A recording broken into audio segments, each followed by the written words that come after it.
नमस्कार, जय जय श्री राधे। दोस्तों, कैसे हैं आप सब। उम्मीद करता हूं कि आप सभी सुखी होंगे, संपन्न होंगे, आनंद पूर्वक होंगे। दोस्तों, आज मैं बात करने जा रहा हूं धनु राशि की।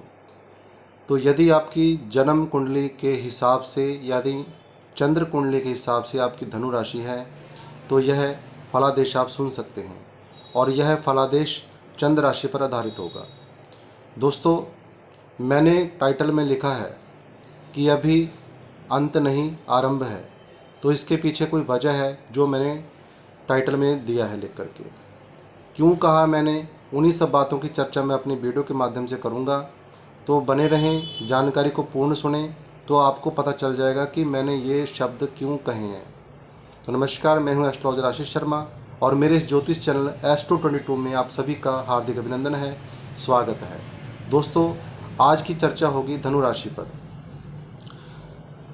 3 बड़े ग्रह जो कि आने वाले समय में अपना राशि परिवर्तन करेंगे। सबसे पहले मैं बात करूंगा न्यायाधीश कर्म फलदाता शनिदेव की। शनिदेव धनु राशि में तृतीय भाव से निकल करके, यानी कुंभ राशि से निकल करके चतुर्थ भाव में यह विराजमान हो जाएंगे 28 मार्च 2025 को। और यह जिस राशि में विराजमान होंगे आकर के, यह राशि है मीन राशि, जो कि देवगुरु बृहस्पति की है। और बृहस्पति देवता ज्ञान के कारक हैं। जब शनिदेव तृतीय भाव से निकल करके चौथे भाव में 28 मार्च को आएंगे, तो सबसे पहले आपके सुखों को बढ़ा देंगे। जितने भी आपके सुख होते हैं, सुख के साधन क्या होते हैं, भूमि, भवन और वाहन और माता के सुख को। चौथा भाव सुखों का होता है और शनिदेव मीन राशि में विराजमान होंगे, यानी गुरु का भी प्रभाव यहाँ पर पड़ेगा। तो इन चीज़ों से आपको लाभान्वित करेंगे शनिदेव सुखों के साधनों में। आप जिस दिन से शनिदेव यहाँ पर अपना राशि परिवर्तन करेंगे, कुछ ही समय में आप अपने जीवन में स्वयं देख लेना कि आपके जीवन में जो चीज़ें नहीं हो रही थी, कोई भूमि का कार्य नहीं बन रहा था, कोई भवन यानी मकान का कार्य नहीं हो रहा था, कोई गाड़ी आप लेना चाहते हो, कोई आपकी मनपसंद कोई इच्छा हो, वो नहीं ले पा रहे थे, तो शनिदेव यहाँ पर आप पर कृपा करेंगे। अब शनि की 3 दृष्टियां भी होती हैं। अभी तो मैंने सिर्फ विराजमान की बात की है कि शनिदेव चौथे भाव में बैठ करके आपको सुख प्रदान करेंगे, लेकिन कैसे। अब इनकी एक दृष्टि पड़ेगी छठे भाव में।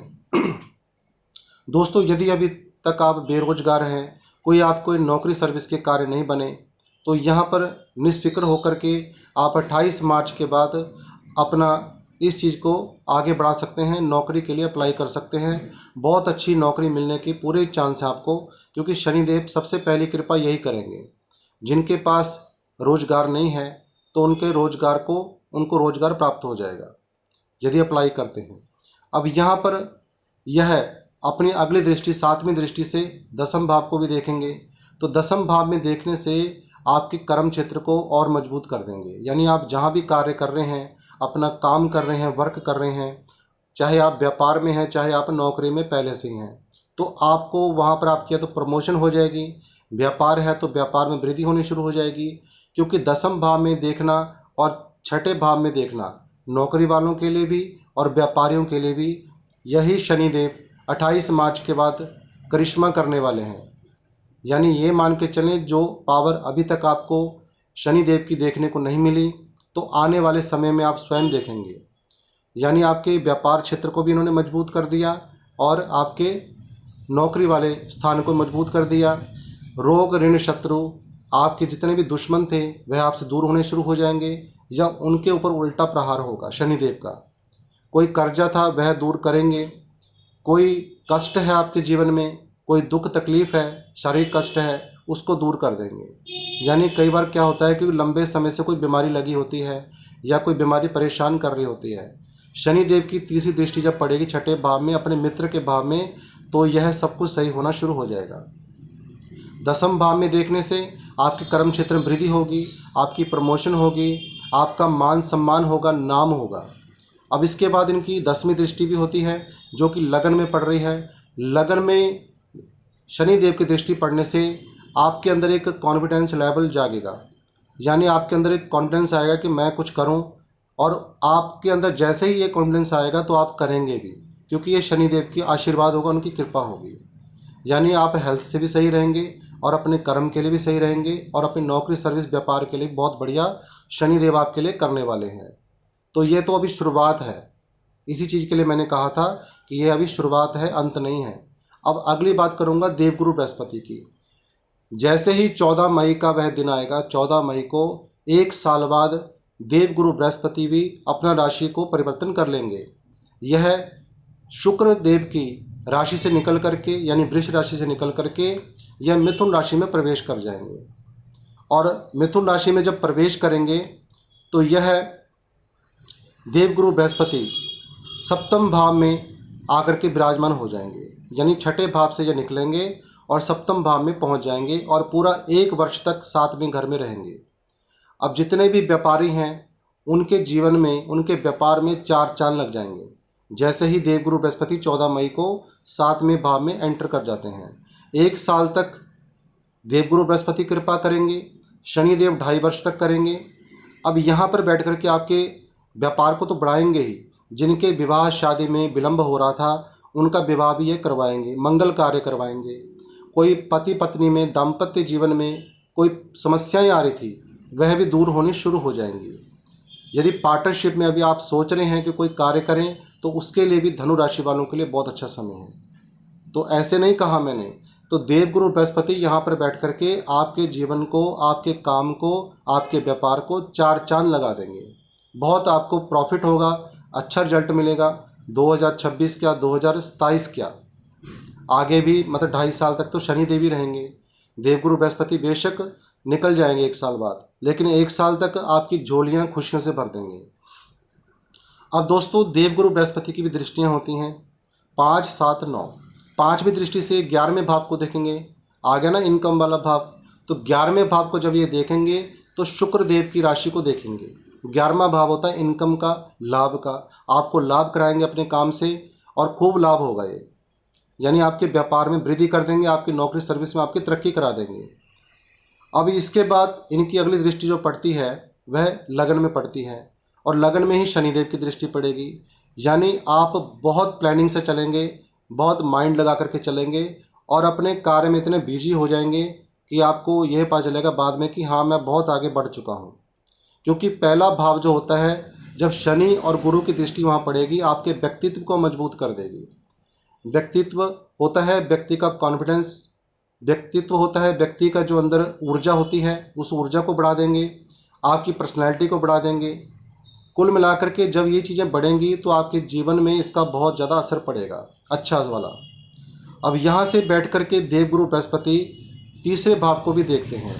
आपकी यह यात्राएं भी कराएंगे, छोटी मोटी यात्राएं होंगी, धार्मिक यात्राएं होंगी, यानी आप अपने कहीं पर इष्ट के धाम में जा सकते हैं, कोई छोटी मोटी यात्रा कर सकते हैं, देवी देवताओं के दर्शन करने जा सकते हैं। तो यह समय भी आएगा मई जून के बीच में।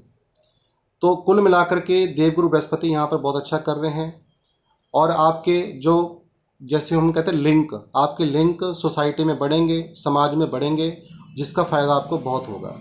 अब अंतिम ग्रह की बात करते हैं राहु की। जैसे ही 14 मई को देवगुरु बृहस्पति अपना राशि परिवर्तन करेंगे तो 18 मई को राहु भी जो है राशि परिवर्तन कर लेंगे। यह 3 भाव में आकर के विराजमान हो जाएंगे। तीसरे भाव को राहु का गढ़ कहा गया है। क्यों कहा गया है? तीसरे भाव में राहु बुध के काल पुरुष कुंडली के हिसाब से ये बुध का भाव होता है और बुध की राशि में या बुध के भाव में बैठ जाना ये अपना गढ़ मानते हैं, अपना घर मानते हैं, तो वहाँ से अच्छे रिजल्ट प्रदान करते हैं। अब तीसरे भाव में जैसे ही बैठेंगे आपके पराक्रम को मजबूत करेंगे, आपके साहस को बढ़ा देंगे और आप ये मान के चलें कहीं पर अठन्नी लगाते हैं तो आपको फ़ायदा होगा 10 रुपये का।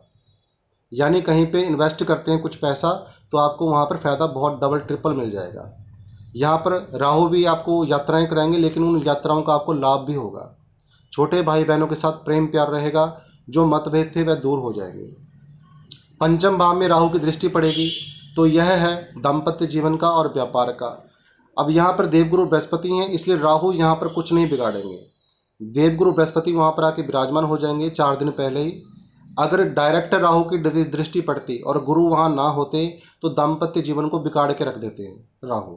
अब यहाँ पर देवगुरु बृहस्पति जो कि देवताओं के गुरु हैं, तो जब राहु की दृष्टि पड़ेगी तो आपके व्यापार को फलाएंगे फूलेंगे, खूब बढ़ाएंगे। आपका व्यापार जिसको कहते हैं आसमान को छू लेना, ऐसा होगा। यदि आपकी कुंडली में राहु, गुरु, शनि इन तीनों की स्थिति मजबूत है, बहुत अच्छी स्थिति है, तो यह जो गोचर फल आपको बता रहा हूँ यह बहुत आपके लिए अच्छा होने वाला है। और 100% स्टीक बातें मैं जो बोल रहा हूँ ये आपके जीवन में घटित होंगी। अगर कहीं पर इनकी जो स्थिति है मजबूत नहीं है, थोड़ी कमज़ोर है, तो थोड़ा कम फल मिलेगा, इतना ही होता है। इसलिए जन्म कुंडली के ग्रह देखने बहुत ज़रूरी होते हैं। अब यहाँ से बैठ कर के राहु नवम भाव को देखेंगे, जो कि भाग्य का होता है, कर्म का होता है। तो आपके भाग्य में आ रही मुसीबतों को दूर करेंगे। यहाँ पर नवम भाव में जब राहु अपना राशि परिवर्तन करेंगे तीसरे भाव में, तो नवम भाव में केतु भी आ जाएंगे।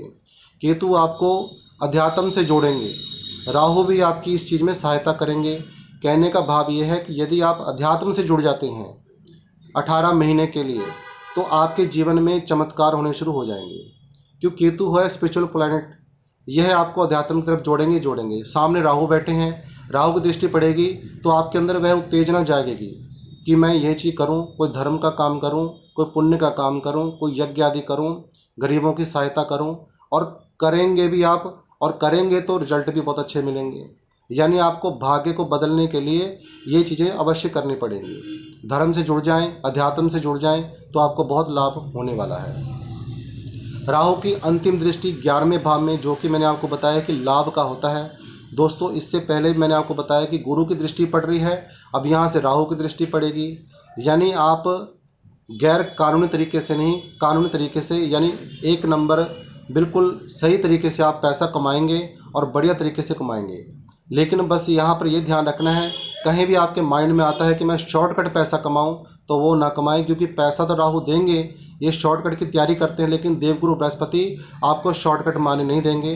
वो यही आपके दिमाग में डालेंगे कि नहीं, जो भी करना है काम बिल्कुल एक नंबर में करना है और सही तरीके से करना है। तो कुल मिलाकर के यदि देखा जाए तो राहु और केतु का गोचर भी बहुत अच्छा है।